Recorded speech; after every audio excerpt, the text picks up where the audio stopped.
तो हेलो मेरे प्यारे बच्चों, मेरा नाम क्षितिज मालविया लेकर आ गया हूँ आपके पास एक और नया लेक्चर। पिछले लेक्चर में हमने बात करी थी कि मोशन क्या होता है। आज हम बात करने वाले हैं टाइप्स ऑफ मोशन क्या होते हैं। तो अपना प्रेजेंस ऑफ माइंड यहाँ पे लेके आ जाइए ताकि आप मुझसे कनेक्ट हो सके, मेरी बातों को समझ सके। चलिए शुरू करते हैं। तो भैया हम बात कर चुके हैं ऑलरेडी कि मोशन क्या होता है। क्या होता है मोशन? जब भी कोई बॉडी की पोजीशन लगातार चेंज होती है टाइम के रिस्पेक्ट में, जब भी कोई बॉडी मूव करती है, अपनी जगह चेंज करती है, तो उसको हम मोशन कहते हैं। जब चेंज नहीं करती तो हम उसको रिलेटिव मोशन कहते हैं। मोशन की खासियत यह है कि ये रिलेटिव होता है, कौन इसको ऑब्जर्व कर रहा है उसके ऊपर डिपेंड करता है कि मोशन हो रहा है कि नहीं हो रहा। ठीक है, अब नेक्स्ट आता है बेटा types of motion. Types of motion बेटा दो बातों पे डिपेंड करता है, अपन ऑलरेडी देख चुके हैं। एक था कि टाइम के रिस्पेक्ट में क्या हो रहा है, यूनिफॉर्म नॉन यूनिफॉर्म, और दूसरा होता है पाथ के बेसिस पे कि आप किस रास्ते पे चल रहे हो, कैसे आप चल रहे हो, तो उसके बेसिस पे भी मोशन के कुछ अलग अलग टाइप्स होते हैं। यहां पर हमारे पास 4 टाइप्स लिखे हुए हैं। हमने डिस्कशन के टाइम पर 5 टाइप्स देखे थे, तो हम वो 5वां टाइप भी एक बार देख लेंगे। वैसे 5वें टाइप की इतनी कोई आवश्यक मतलब नीड नहीं होती है, बट फिर भी अपन उसको देख लेंगे। तो ये पाथ फॉलोड के बेसिस पे 4 टाइप का मोशन हम देख रहे हैं फिलहाल। पाथ फॉलोड के बेसिस पे मतलब कि आप कहां और कैसे चल रहे हो, आप किस रास्ते पे चल रहे हो, that is known as path followed. Clear? अब इसमें सबसे पहला मोशन आता है बेटा ऑक्सिलेटरी मोशन। ठीक है, सबसे पहला मोशन कौन सा भाई? ऑक्सिलेटरी। ऑक्सिलेटरी मोशन क्या है बेटा? मान लो भाई मैंने एक थ्रेड से एक बॉब लटका दिया, एक स्टोन लटका दिया, और अब मैं ऐसे ऐसे मूव कर रहा हूं उसको, तो ये ऐसे ऐसे मूव करेगा इन दिस मैनर। ठीक है, मतलब ये कैसा मोशन करेगा? टू फ्रो, टू फ्रो। तो अगर कोई बॉडी ऐसे लगातार किसी भी दो पोजीशन में मूव कर रही है, वाइब्रेट कर रही है एक तरीके से, ठीक है, अब वो लेफ्ट राइट भी हो सकता है, अप डाउन भी हो सकता है, बैक फ्रंट भी हो सकता है, तो उसको हम क्या कहते हैं? ऑक्सिलेटरी मोशन कहते हैं। ऑक्सिलेटरी मोशन के अंदर किसी भी दो पोजीशंस में बॉडी लगातार मूव करती रहती है, वाइब्रेट करती रहती है, इसको हम ऑक्सिलेटरी मोशन कहते हैं। दूसरा मोशन कौन सा होता है दोस्त? दूसरा मोशन होता है लीनियर मोशन, या फिर रेक्टिलिनियर मोशन, या फिर straight line motion. Linear motion की खासियत क्या होती है कि बेटा बॉडी कैसी मूव करेगी, यहां पर स्ट्रेट लाइन में मूव करेगी। कैसी मूव करेगी? स्ट्रेट लाइन में।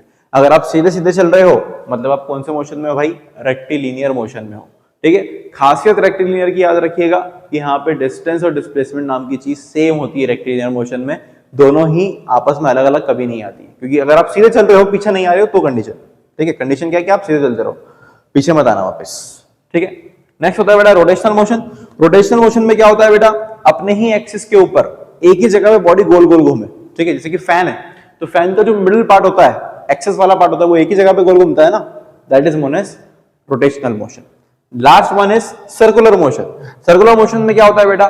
मान लो अगर ये एक फिक्स पॉइंट है, इसके अराउंड कोई एक फिक्स पाथ में घूमता रहे, फिक्स डिस्टेंस पे घूमता रहे, तो इसको हम क्या कहेंगे? Circular motion. ठीक है, जैसे कि फैन है, फैन की जो प्लेट्स होती है वो सर्कुलर मोशन कर रही होती है, फैन का जो मिडिल पार्ट होता है वो रोटेटरी मोशन कर रहा होता है। अगर आप पेंडुलम ऑफ अ क्लॉक देखोगे तो वो ऑक्सिलेटरी मोशन करेगा, और क्षितिज सर जब पढ़ा रहे हैं तो वो इस समय कौन सा मोशन कर रहे हैं? वो इस समय कर रहे हैं रेक्टिलिनियर मोशन, क्योंकि वो एक स्ट्रेट लाइन में मूव करते हैं। आखिरी टाइप ऑफ मोशन भी देख लेते हैं बेटा। आखिरी टाइप ऑफ मोशन आता है पीरियोडिक मोशन। कौन सा मोशन दोस्त? Periodic motion. पीरियोडिक मोशन क्या होता है बेटा? पीरियोडिक का मतलब होता है एक ऐसा मोशन जिसमें मोशन रिपीट होता है। क्या हो बेटा? जिसमें रिपीट हो। क्या रिपीट होता है बेटा? इसमें रिपीटेशन ऑफ मोशन। और कैसा रिपीटेशन बेटा? रेगुलर या फिर फिक्स्ड इंटरवल पे। मतलब अगर कोई मोशन बार बार रिपीट कर रहा है खुद को, ठीक है, कोई मोशन लगातार रिपीट हो रहा है, सेम पाथ पे रिपीट हो रहा है, that will be known as periodic motion. इसके अपन एग्जांपल के तौर पे देख सकते हैं, circular motion is a type of periodic motion, oscillatory motion is a type of periodic motion. जब भी कोई रिपीटेशन हो रहा है तो उसको हम पीरियोडिक मोशन कहते हैं। आई होप आपको पाथ के बेसिस पे पांचों टाइप ऑफ मोशन क्लियर हो गए होंगे। पहला हमने देखा कि ऑक्सिलेटरी मोशन क्या होता है, फिर लीनियर मोशन, रोटेशनल मोशन, और फिर सर्कुलर मोशन क्या होता है। यहां पर भी देख ले हम, तो भाई अर्थ जो है ये सन के चक्कर लगा रही है इलिप्टिकल ऑर्बिट्स में, पीरियोडिक मोशन में आ जाता है ये।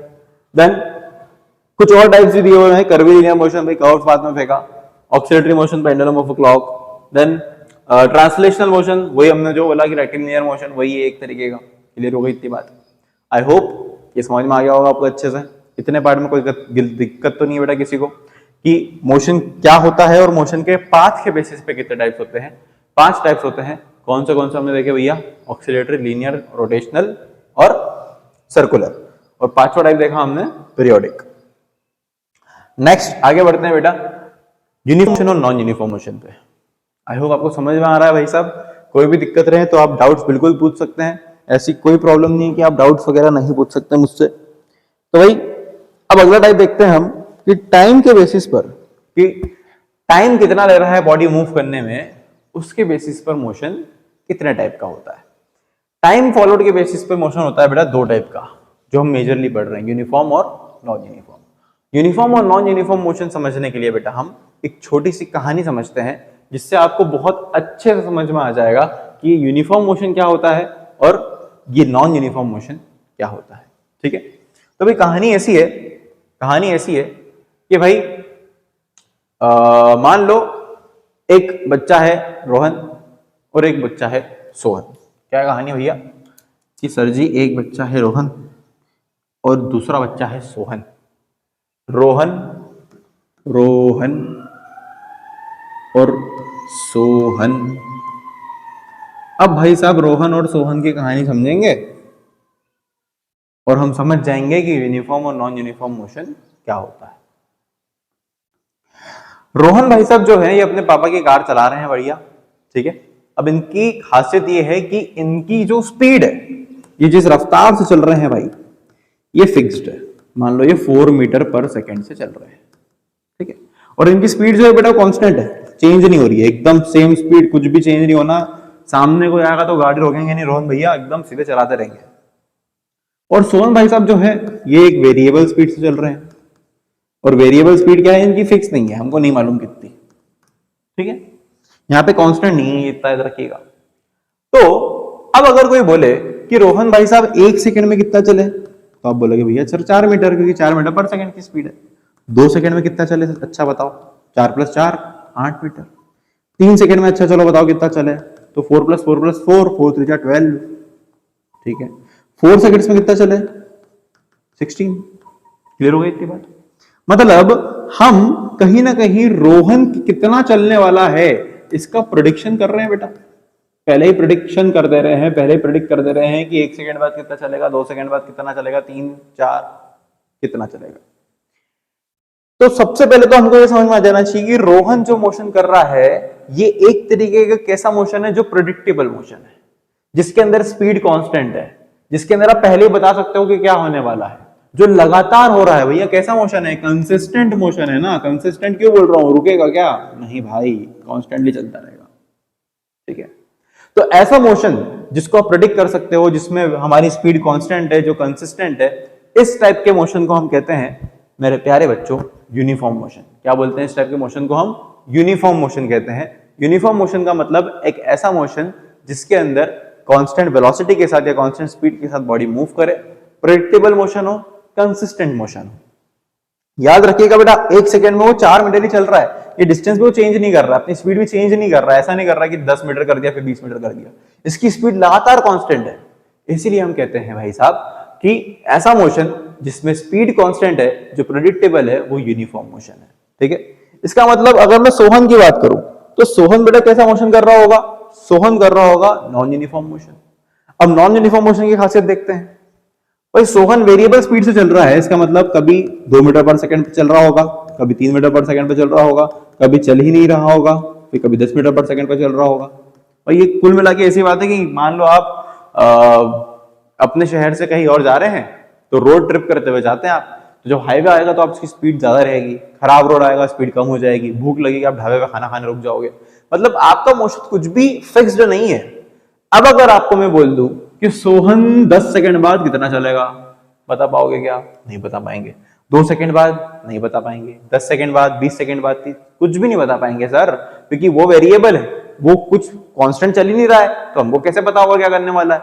मतलब इसकी कहानी में प्रेडिक्शन नाम का कैरेक्टर तो आएगा ही नहीं, कंसिस्टेंट भी नहीं होगा। क्यों नहीं होगा, क्योंकि भाई ये कभी भी रुक सकता है, कभी भी मोशन को तोड़ सकता है, प्रेडिक्शन पॉसिबल नहीं है। क्या डिस्टेंस जो वो चल रहा है, क्या ये डिस्टेंस फिक्स है, नहीं भैया, कभी 2 कभी 3 0 10 20 50 कुछ भी। मतलब एक ऐसा मोशन जिसमें प्रेडिक्शन नहीं हो सकता, जिसमें स्पीड कांस्टेंट नहीं है, जिसके अंदर डिस्टेंस लगातार चेंज कर रहा है, that will B non uniform motion. और यूनिफॉर्म मोशन में प्रेडिक्शन पॉसिबल है। इसीलिए हम इसकी डेफिनेशन में देखते हैं कि जब कोई बॉडी इक्वल डिस्टेंस चलती है इक्वल टाइम में, मतलब लगातार डिस्टेंस जो है वो चेंज हो रहा है लेकिन सेम है, सेम अमाउंट पे चेंज हो रहा है, that is known as uniform motion. And non uniform motion क्या होगा बेटा? जब अपनी बॉडी कोई लगातार अनइक्वल डिस्टेंस चले इक्वल टाइम में। अनइक्वल डिस्टेंस क्यों बोला अपन ने बेटा? क्योंकि वेरिएबल है, फिक्स नहीं है, इसलिए अनइक्वल डिस्टेंस है। और टाइम को यहां पर इक्वल क्यों कहा?